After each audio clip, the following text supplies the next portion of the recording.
Hello, welcome to our continued discussions of CSS. Today we'll discuss the box model. So our reference, the MDN, there's the URL. Also search the box model, MDN. I also got some material from W3 Schools as well. Both are good references here. So the CSS box model. Every HTML element has a box wrapped around it. When the browser renders a web page, it solves a crossword puzzle where every piece is a rectangle, down to the smallest element in HTML. Recall that HTML elements are either inline or block. These characteristics affect how the block flows on the page and in relationship with other boxes on the page. In this discussion, we will cover block behavior using the standard box model. Further lectures will cover an alternative CSS box model and inline box behavior. So the box components. There's the content, which is in the interior in this illustration, 150 times 150. This is a square box. All dimensions are the same, horizontal and vertical. Then surrounding the content is the padding. The padding is the space between the actual content and the border around the content. The padding is transparent and doesn't have a color or graphic of its own.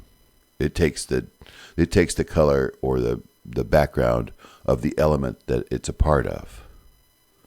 The border surrounds the padding. It has its own color attributes and can take on any color or design. The margin is outside of the element, and it pushes the element away from surrounding boxes. It's really not considered part of the element, although it's part of the total calculation of the element's size. It's also transparent, but because it's not part of the element, it takes on the color of the parent element of this of the element in question.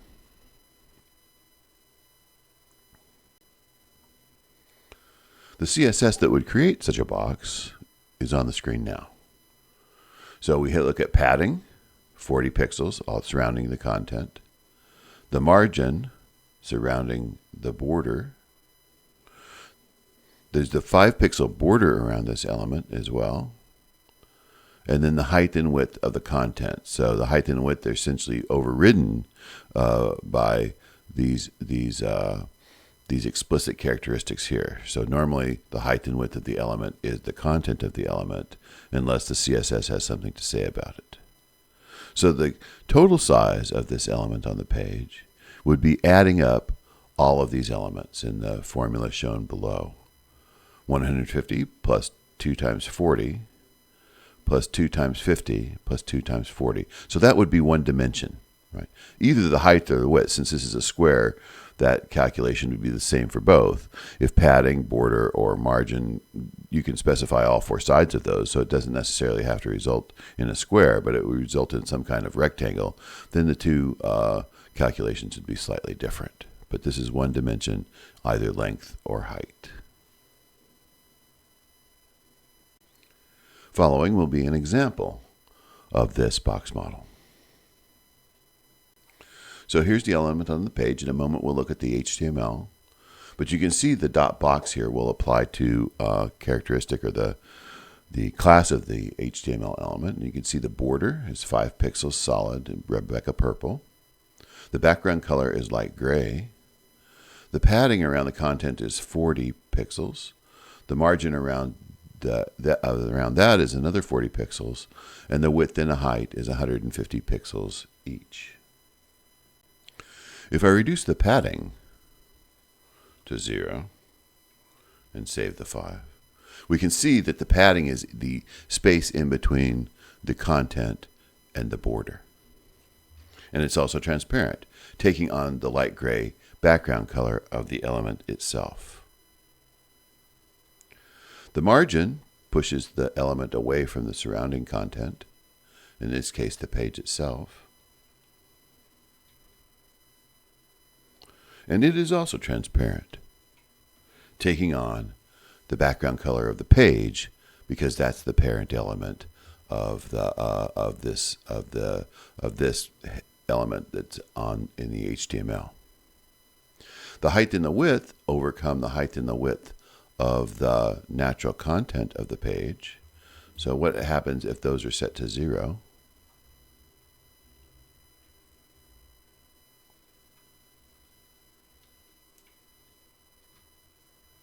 Now, setting those elements to 0 is not the same thing as not expressing those elements at all.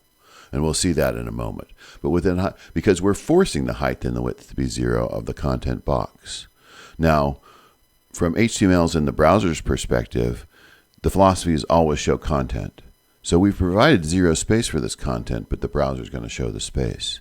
The space inside there is nothing but padding. So it's outside the element. So there really is no space for the element, and yet the element text is preserved and shown. That's HTML and browser philosophy. Show the content no matter what. Let's restore the padding. And take away the assertion of the width and the height.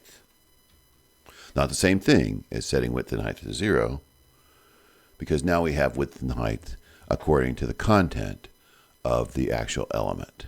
Since this is a block element, its width goes to the width of the entire page, and now you see the effect of the margin on all the way around, from the top of the page to the left and the right, and also pushing away these horizontal rules down here. So now we've seen how in the standard box model, and block like a div, for example, taking on these characteristics will behave in HTML. So the standard box model with a block element, and that's how it behaves. In the next lecture, we'll step away from the standard box model and take a look at an alternative box model and see how that behaves on the page, and how as a web designer you may want to use the alternative model. See you then.